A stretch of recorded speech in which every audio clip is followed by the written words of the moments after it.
시댁 때문에 이혼한 사례들이 은근히 많아요. 제사를 1년에 막 5, 6개씩 지냈어요. 얘기하다 보면 남자분들이 더 많이 해요. 부담을. 뭐 와서 설거지도 해주고 다 해줘야지. 돈 오빠는 벌어? 다른 남자들도 다 벌어. 숨 막히죠. 이거는 누가 손해냐면요.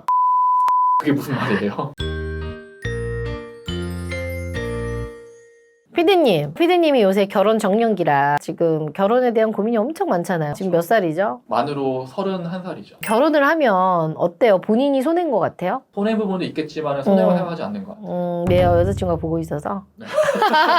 제가 이렇게 상담하다 보면 여자분이고 남자분이고 저한테 와서 꼭 하는 말이 결혼하면 여자가 손해 아니에요? 결혼하면 남자가 손해 아니에요? 이런 말을 진짜 많이 해요. 그래서 제가 그런 분들을 위해서 그냥 우리가 하나하나 찝어서 그래 누가 손해인지 여자가 손해인지 남자가 손해인지 한번 얘기해 봅시다. 따져봅시다. 그러면 여자가 손해 이유 먼저 가볼까요? 여자가 일단 첫 번째 여자가 손해인 이유는 시댁 챙기는 거 그리고 또 고부 갈등이 있을 수 있어요. 아무래도 혼자 살 때는 몰랐지만 시댁이 생기잖아요. 아무리 없어졌다고 하지만 명절 때 시댁에 가서 또 일을 해야 되는 불편함. 아무래도 남자들은 장인 장모랑 갈등이 있을 수 있지만 고부 갈등보다는 없잖아. 시누이랑 갈등이 있을 수도 있고. 고부 갈등만 고위명사가 딱 돼 있는 거예요. 그래서 제가 봤을 땐 첫 번째는 시댁과의 갈등 그리고 시댁에서의 수고로움 이런 게 이제 여자가 입장에서는 이게 손해인 것 같고요. 이건 좀 이해가 되는 것 같아요. 제가 이렇게 주변에서 보면 시댁 때문에 이혼한 사례들이 은근히 많아요. 뭐 예를 들어 조금 있는 집에 시집을 갔는데 있는 집에서 나는 이제 너가 친정하고 연락을 좀 안 했으면 좋겠다. 우리가 원하는 대로 다 해줬으면 좋겠다라고 해서 그 시어머니 자체가 좀 돈이 있다 보니 본인의 집안에 있는 돈을 친정에다 갖다 나를까봐 친정하고 좀 사이를 끊게 하는 경우도 봤어요. 진짜로 며느리가 시댁의 돈을 가져가서 친정에다가 주는 사례는 봤는데 미리 그런 건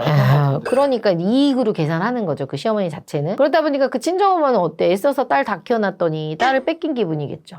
전시회도 아니고 무슨 친정에서 애를 봐주겠다 뭐 한다 해도 아니에요. 우리가 알아서 할 테니까 그쪽 따님은 제가 챙기겠습니다. 되게 서운한 거야. 그래서 이혼을 고민하는 경우도 저는 봤고요. 그리고 너무 이제 시댁이 뭐가 없다 보니까 거기에서 오는 이제 스트레스 버는 족족이 시댁에 다 나가는 거야. 그렇다 보니까 이제 여자 입장에서는 또 지치게 되는 거고. 그리고 또 제사가 너무 많은 집. 저희 엄마 이야기이기도 한데 저희 엄마가 예전에 보면은 제사를 1년에 막 5, 6개씩 지냈어요. 근데 요즘 친구들 그거 안 하잖아. 엄마 시대 때도 너무 힘들었는데. 그거 요구하면 결혼 못하죠.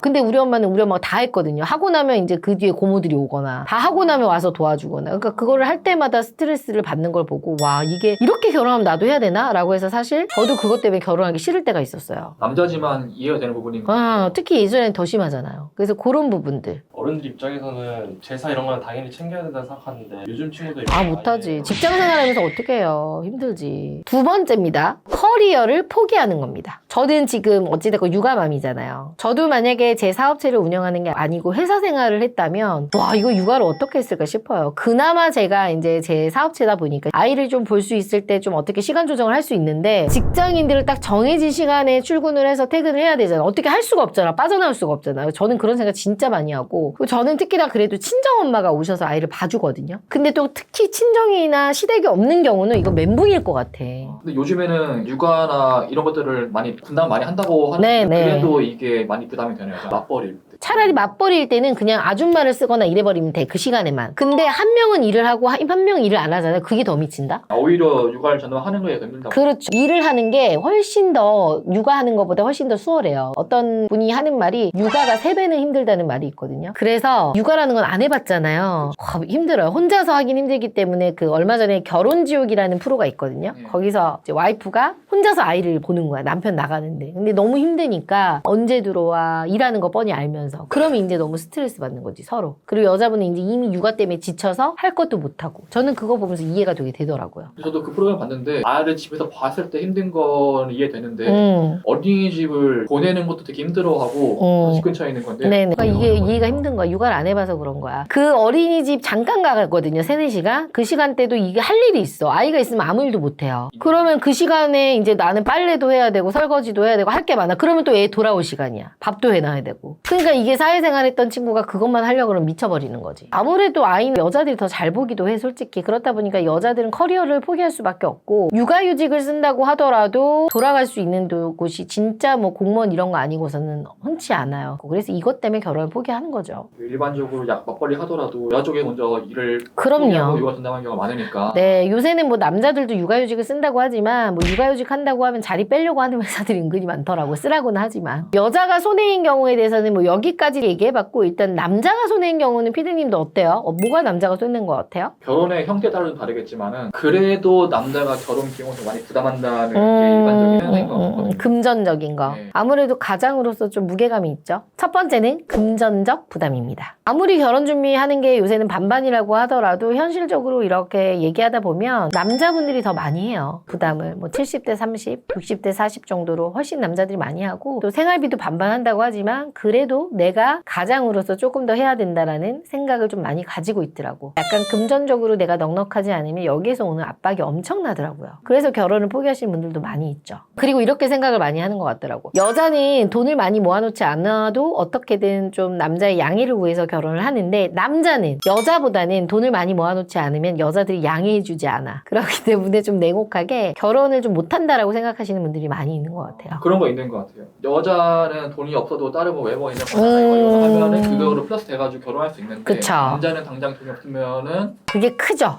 여자보다는 작용하는 게. 그래서 경제적인 금전 부담이 가장 큰 것 같습니다. 이게 손해라고 생각하더라고, 남자들이. 연애할 때도 데이트 비용으로 여자들이 고민하는 것보다 남자들이 데이트 비용을 더 고민하잖아요. 똑같은 현상인 것 같아요. 진짜 완전히 뭐 열린 여자 아니고서는 이런 고민들은 다 하는 것 같아요. 이것도 저의 지인 사례인데, 이제 남자분이 연하예요. 4살 연하. 연상과 결혼을 했는데, 왜 결혼할 때는 연상이고 생활력도 강해 보여서 여자분이랑 결혼을 한 거지. 근데 결혼해서 봤더니 이제 여자가 임신한다고 직장을 그만둔 거야. 근데 본인이 연하임에도 불구하고 결혼할 때 그때 당시에 한 부모님이 2억 정도 지원을 해줬고, 여자는 한 3천만 원 정도 해온 거야. 연상인데. 그래서 거기서도 좀 내가 굳이 이렇게 연상을 결혼하면서 이렇게까지 해야 되나 생각을 했대요. 이제 속마음을 얘기하더라고. 그래서 이제 결혼해서 맞벌이를 할 줄 알았는데, 여자분이 이제 애기를 2명을 낳으면서 맞벌이를 안 한 거야. 근데 남자분이 그래도 월 한 1,000만 원 정도 벌어요. 근데 여자분은 교육비를 워낙 애들한테 많이 쓰다 보니 이것도 모자라다고 하는 거지. 얼마나 쓰겠네요. 1,000만 원이 모자르대요. 2명 다 영어 유치원 보내고 뭐 하려면은 한 달에 500은 그냥 들어간다고 하더라고요. 그러니까 남자 입장에서 벌어도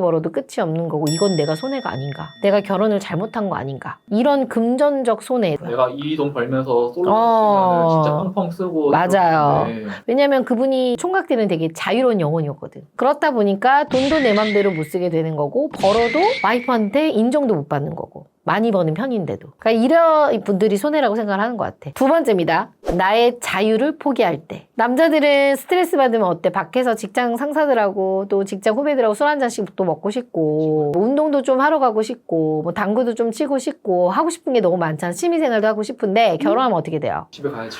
애보로 집에 가야죠. 그죠? 근데 안 간다 그러고 취미생활 한다 그러면 뭐라 그래? 지금 애 나 혼자 보냐? 또 이렇게 나올 거 아니야? 돈도 벌어다 줘야지. 취미생활도 못하지. 내 자유도 없어지죠. 대접도 못 받죠. 이렇다 보니까 어때요? 당연히 손해라고 생각하는 거죠. 자유를 어느 정도 포기할 수 있는데, 각오하는데 대접받지 못하는 건 조금 서운할 것 같아요. 그쵸. 이렇게 자유를 포기하다 보니까 스트레스를 풀 데가 없는 거야. 그렇다 보니까 스트레스가 쌓이게 되는 거고, 거기에 결혼을 해서 병이 생겼어요 라고 하시는 분들도 있어요. 그래서 남자들은 특히나 뭔가 일이 생기면, 다 그렇진 않지만 좀 동굴 속으로 들어가서 본인만의 공간이 필요한데 이거를 인정해주지 않는 여자분들이 있어. 같이 있어야지 왜 혼자 있는 시간을 즐기는 거야 라고 해서 이해를 못 해버리면 이제 남자들은 숨 막혀 죽는 거죠.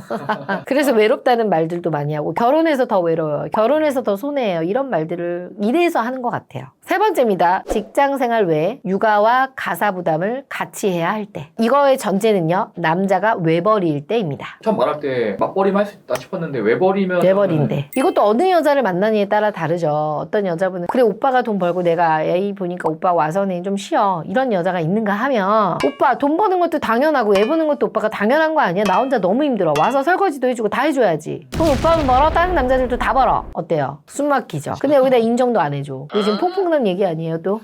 소설이 아니고 실제 프로그램에서 이런 내용이 많이 나오더라고요. 맞아요. 결혼지옥이란 프로 보면 이런 문제 때문에 진짜 현실적으로 많이 싸우잖아. 그래서 어떤 사람을 만나느냐에 따라서 나의 결혼 생활이 진짜 지옥이 될 수도 있고 천국이 될 수도 있는 것 같은데, 일단은 외벌이 하면서 내가 육아도 해야 되고 가사 분담도 해야 된다고 하면 대부분의 남자들은 이럴 거 내가 결혼 왜 했어? 손해야 라는 생각을 이때 하게 되는 거죠. 사람인지라. 정말 궁금한 게 맞벌이일 때 같이 분담해서 하는 거는 100번 인정하는 거예요. 당연하죠. 근데 외벌이인데 퇴근하고 오면은 쉬고 집안에 싶지. 하나도 안 돼 있고 네. 이런 경우가 실제로 이게 있잖아요. 그 네네네네. 프로그램에. 그런 여자들의 심리가 뭔지 저는 궁금하거든요. 일단은 뭐 남자가 돈 버는 건 당연한 거고 아기 보는 것도 당연한 거라고 생각하는 거야. 그냥 그게 당연한 거야. 고마운 게 아니라 당연한 거. 감사함을 모르는 거죠. 여자랑 남자랑 손해인 이유를 제가 봤는데 대표님 보시기에 누가 더 손해인 것 같아요? 이거는 누가 손해냐면요. 내가 손해예요.